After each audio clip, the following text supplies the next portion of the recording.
Oh, hello? Hello? Who's walking through that door? Oh, there's nobody there.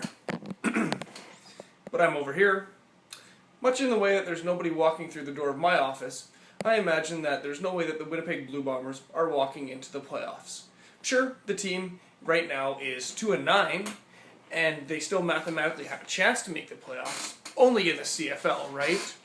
Now, I often get knocked about the CFL because it is a team with 8 leagues and 6 teams make the playoffs. I'm told that it's Bush League, that it's ridiculous, and in no real league would 6 out of 8 teams ever make the playoffs.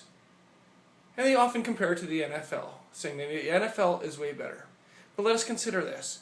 The only difference that distincts between the NFL being where it is in terms of team, money, and number of playoff spots, and the position that a team has to be in to make the playoffs, and the CFL is capitalism. Capitalism and population.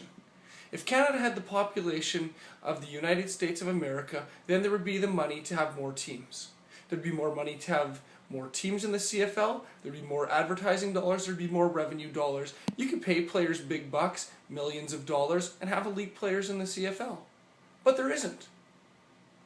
There's not nearly the amount of people, there's not nearly the amount of dollars to be had. And so the CFL is a 8-team league where 6 of the teams make the playoffs. Now, like it or hate it, that's where it is. But I don't think you can fault the league on that. So let's talk about the Winnipeg Blue Bombers. Well, you can fault them on a lot of things this year.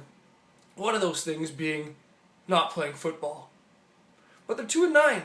2-9 and a chance to make the playoffs. On the Bombers forum here, the administrators are encouraging people to show up at the game because the Bombers still have a chance to make the playoffs if they catch the Montreal Alouettes, who are only 2 wins ahead of them. As you know, the Montreal Alouettes have an injured quarterback, their elite quarterback, might be the most elite quarterback in the CFL, Anthony Calvillo, and there's no telling on when his return will be. But then let's look at the Winnipeg Blue Bombers. They have a revamped O-line with 2 new tackles, and this is only Pencer's second game.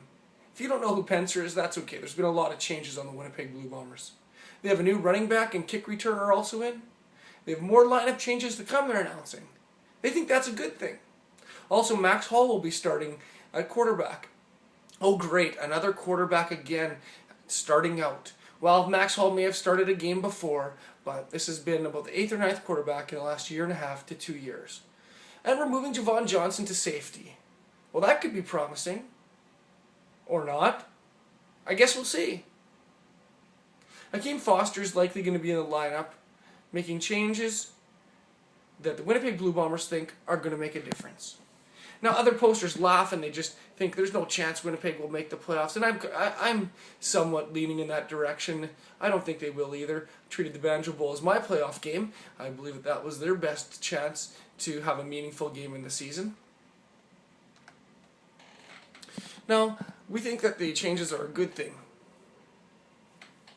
But let's look at what some of those changes mean. That means 2/5 of our O-line are rookies, and I was just waving to John Harms or Muskie JH. With only 2 practice days of time. 3/5 of our O-line is new within the last 2 weeks. And we got a rookie quarterback behind a mostly rookie offensive line. That's kind of where it stands.